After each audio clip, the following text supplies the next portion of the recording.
World Series, the oldest championship in team sports. Since 1903, the two best baseball teams on the planet clash to decide who will reign. Throughout history, all but 5 current MLB franchises have hoisted the Commissioner's Trophy, with several dynasties making their mark in history. These legacy teams include Reggie Jackson's Athletics, the New Millennium Yankees, and recently the controversy-riddled Houston Astros. If sports betting had been as ubiquitous as it is today, how could anyone bet against the Billy Martin-led Yanks? But you already know all that.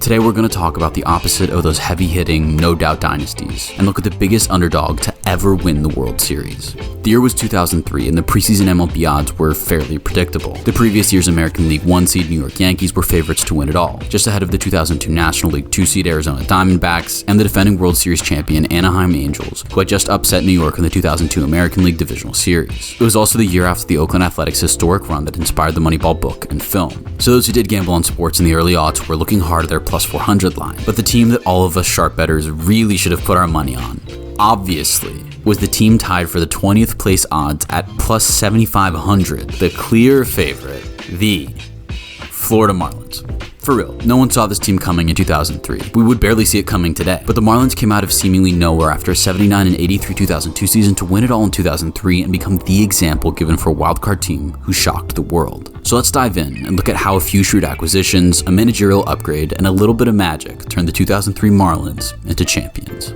Part 1. Offseason.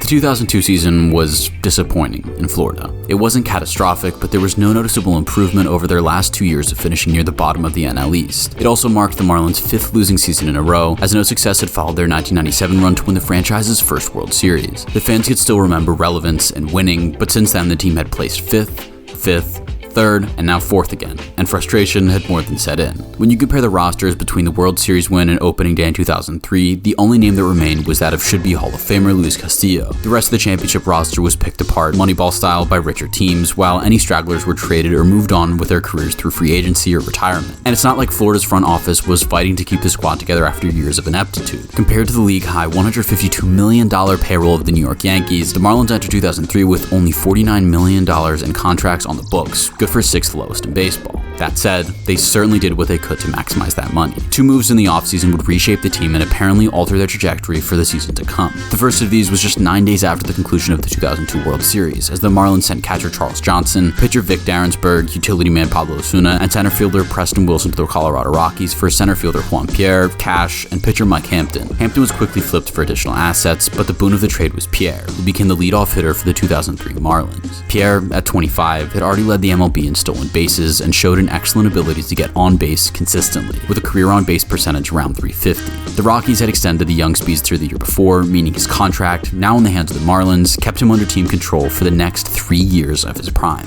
This kind of acquisition was big news for a franchise that hadn't made many splashy moves in recent years, and they weren't done.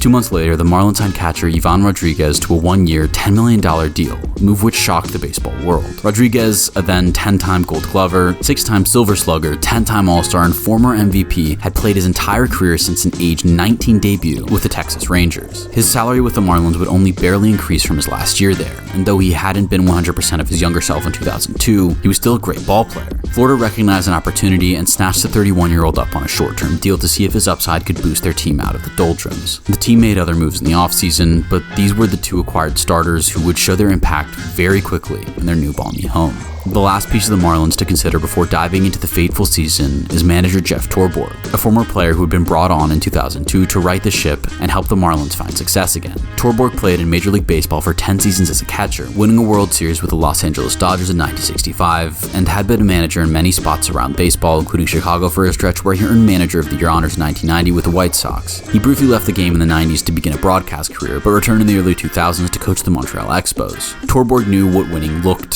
smelled, and tasted like, and Florida needed that feeling back. It seemed like a natural fit, but Torborg's leash was shortened by an unimpressive 2002. The rest of the lineup and roster was fairly set, with logical changes from the year prior. Alex Gonzalez took over as starting shortstop for Andy Fox, who moved to the bench. Free agent signing Ted Hollinsworth took over left field after Kevin Miller was sold to the Red Sox, and Juan Encarnacion remained in right field after earning the spot after Cliff Floyd was traded to the Expos halfway through the 2002 season. In terms of pitching, the rotation was nothing special, but certainly usable, with Carl Pavano and Brad Penny headed a unit with a team ERA around 4 coming into the year. Solid for the era. A few other very notable names will pop up on the roster when we get near the mid-season mark, but for now, the team was set for the beginning of the 2003 campaign, And it was clear, the Florida Marlins were the closest the 2000s could get to the modern all-in. If this didn't write their course, heads would roll. To put it simply, the Marlins didn't exactly come out swinging. Through the first month of the 2003 season, the team won just 3 series while tying one with a total record of 14-15. Not terrible, but not what was expected with the pedigree assembled on the roster. The offense was alright, scoring in all but one of their April games, but they were losing pitching battles due to massive injuries. An injury to a day one starter like Josh Beckett on opening day would cause most managers to adjust their strategy, but Torborg largely forged ahead. This gung-ho approach led to misuse and injuries to other starting arms. AJ Burnett, who needed Tommy John surgery after tearing his UCL at the end of April, and Mark Redmond, who went down the very next day with a broken thumb. The following month of May started off even worse without those arms, as the team dropped 7 of 9 to begin the month before the state of Florida, or at least the organization, had had enough. I told you heads were getting ready to roll, and the one that got lopped off belonged to manager Jeff Torborg. The 16-22 start was part of why he was cut, but Torborg signed his walking papers with the way he handled pitching. There was internal and external outrage for the Marlins after losing 3 starting arms in a month, and after failing to help the team gain footing in the first half of May, Torborg was shown the door. And then, owner Jeffrey Loria and his front office called on a man who would turn the year around.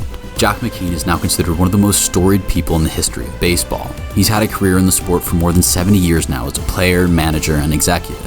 He had debuted a little more than 30 years before being called upon by the Marlins when he was the manager of the 1973 Kansas City Royals. He had a rocky tenure with the poorly run A's franchise before spending decades as an executive.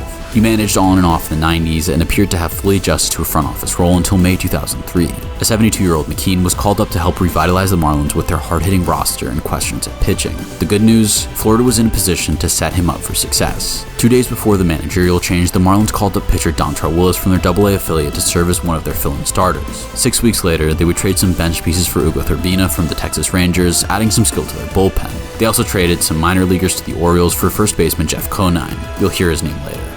Oh, and they called up a little-known utility man and batter named Miguel Cabrera.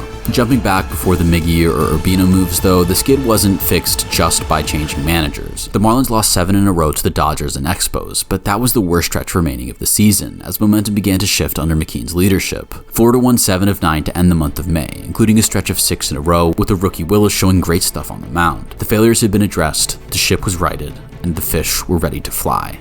The rest of the season went nowhere but up. Beckett and Redmond returned from injury to fortify a rotation that had become vastly improved since they had gone down. Cabrera became a regular bat to bolster the rest of the Florida attack. That attack, led by Rodriguez, Castillo, and Pierre, may not have blown the doors down statistically. They were at or below the league average in every category, but they did just enough to help their pitching carry them to 4 consecutive months of winning baseball, highlighted by a 17-7 July and an 18-8 September, which helped them lock up second place in the NL East and put them in position to play for a wildcard spot in the playoffs. Florida finished the season 91-71, with several honors to come that we'll touch on in the legacy section of this video. The Marlins were no powerhouse, but the tides were turning in their favor.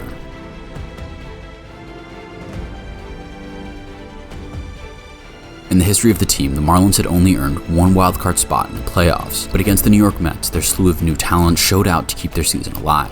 Dontrelle Willis pitched all 9 innings, allowing only 1 hit and 1 walk, striking out 8 batters. The Mets pitching held very steady for 7 of their 8 innings, but a mistake by Tom Glavine in the 4th allowed for an Ivan Rodriguez solo home run, which, after a scoreless rest of the game, gave the Marlins a 1-0 wildcard win. Entering the playoffs, the Marlins remained underdogs, given the second worst odds to win it all at plus 1,000. And now they had to face the defending National League champions in the San Francisco Giants, a 5-game series to reach the NLCS. With a 4-game series win, the Marlins had hit a stride they had only seen glimpses of in the regular season, but every good decision made through the season was beginning to pay off, with more opportunities ahead. Only 3 days after earning their spot in the ensuing round, the Marlins traveled to Wrigley to face an equally hot Chicago Cubs team, riding an upset series win over the 1-seed Braves. Game 6, back at Wrigley Field, is considered to be one of the most controversial playoff games in history, especially since it spelled the ultimate undoing of the lovable underdogs that were the 2003 Cubs. In the 8th inning, the Marlins had been down 3-0 for the entire game. 1 out was on the board, and Luis Castillo hit a fly ball towards left field, but certainly foul. The Cubs attempted to field what could have been an easy out, but a Cubs fan named Steve Bartman reached out in an attempt to catch the ball, and moved it out of reach of outfielder Moises Alou.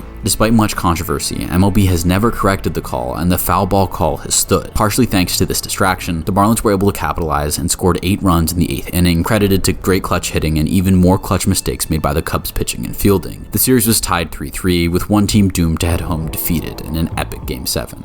In another back-and-forth game, not unlike Game 1, Florida grabbed the lead in the 5th inning and piled on in the 6th, forcing the Cubs to move to their bullpen early, which had been depleted by a long series. Mark Redmond only lasted 3 innings, but Josh Beckett played hero once again, filling in for 4 innings, setting up Urbina for another save, as a 3-hit, 2-run game from Jeff Conine, told you you'd hear his name again, propelled the Marlins to the World Series. After a controversial series in Chicago, the Marlins were in for their largest challenge by far, forced to travel to the Bronx to face a Yankees team that hadn't lost a home World Series game since 1996, which wouldn't be so impressive except for the fact that the Yankees had played in 4 separate World Series in that span. A run that had started off improbable for the Marlins was now a battle with the superpower of the league, but despite the odds, they were about to show the world why the MLB should fear the fish. The 99th World Series began with the team effort fans had come to expect from the Marlins, with Juan Pierre brought home in the first inning by a combined effort from Rodriguez and Castillo. The Yankees tied the game in the 3rd, but never saw the lead thanks to an excellent pitching night by Brad Penny. Quick side note, I haven't mentioned Penny or Carl Pavano much in this video because of the lack of highlights, but it would be unfair to leave them out entirely considering they were instrumental to the team's success, both pitching around 200 innings on the season with near 4 ERAs. Willis and Beckett get a lot of deserved love, but Pavano and Penny were anchors for the Marlins in 2003. Florida took Game 1, upsetting the heavy favorites at home 3-2. Game 2 went quite the opposite way, with New York scoring 6 unanswered quickly and holding the Marlins to only 1 run for the game's entirety on the back of 8.2 innings from Andy Pettitte. Game 3's outcome looked the same, but went the exact opposite way, with a leadoff run for the Marlins from Juan Pierre before the Yankees tied the game in the 4th, took the lead in the 8th, and put the game out of reach with a 4-run 9th inning. Despite 10 strikeouts from Josh Beckett, the Florida offense couldn't get going, and they lost back-to-back games, both with a score of 6-1. While clawing back, the top of the Marlins order showed their stuff again, scoring 3 in the 1st inning and nearly holding off the Yankees for the rest of the game. Once Carl Pavano was pulled in the 9th, though, the Pinstripes posted 2 runs to tie the game and force extra innings. The 10th and 11th flew by, with the Marlins escaping a few jams before Rodriguez nailed a solo home run to walk off Game 4, tying the series at 2 apiece. In Game 5, the Fish took back the lead with a true team effort. 8 different Marlins had hits, with 5 scoring runs. Brad Penny took his 2nd World Series win, pitching 7 innings and only giving up 1 run, as the Marlins took their 3rd win, 6-4. And now came the match point. Back in the Bronx, Josh Beckett, who had gone down with injury on opening day and failed to secure the Game 3 win, had an opportunity to win Florida its 2nd World Series title. The game went scoreless for 4 innings, but the silence was broken in the top of the 5th by Luis Castillo RBI single, followed by a 6th inning sac fly RBI by Juan Encarnacion. And the same Yankees who had averaged more than 4 runs per game in the postseason couldn't buy a run.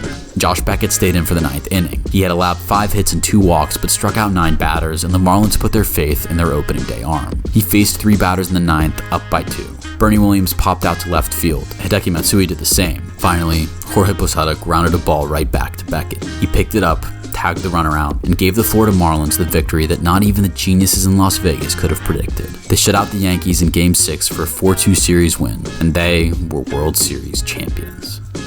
Part 4. History. The Florida Marlins won their 2nd ever championship with a roster that looked completely different from what they had fielded just a few years before. But because of their willingness to make changes and the luck and shrewd decisions that led to those changes clicking gave them an incredibly interesting, historic, and fun to watch run to the top. McKean became the oldest manager to ever win a World Series, and the Marlins won the Commissioner's Trophy with the cheapest roster to do so in the wildcard era. The team's 2nd trophy in 6 years came with lots of changes, but every single factor came together perfectly in order to make the historic run possible. Jack McKean was named National League Manager of the Year for his role in reversing the team's trajectory and guiding the ship safely to the Golden Shores. Dontrelle Willis earned NL Rookie of the Year after posting 14 and being an All-Star in his rookie season. 7 different Marlins received MVP votes, led by Juan Pierre, who finished 10th. Mike Lowell was awarded the NL Silver Slugger for a 3rd baseman. Derek Lee and Luis Castillo were given Golden Gloves as 1st and 2nd basemen, respectively. The magic of the 2003 Marlins season can't be narrowed down to one factor. Changing managers didn't magically make Miguel Cabrera and Dontrelle Willis 2 of the best rookies of their generation. Those players developing didn't guarantee that the pitching could recover from losing 3 starters in the first month of the year. And those injuries could have prevented the offense from gaining confidence and momentum. But everything seemed to work out for the Marlins, down to the point that even a random Cubs fan helped them move forward, until they were in a position to win it all on the back of a roster that they had built to win that season. Rarely does a team go all in and have it work out. And even more rare is that occurrence coming for a team with the 20th best preseason odds to win it all. The Florida Marlins may have been the ultimate team of destiny, but us gamblers should always remember them as the reason to always take a close look, because you never know when the next great underdog story will begin.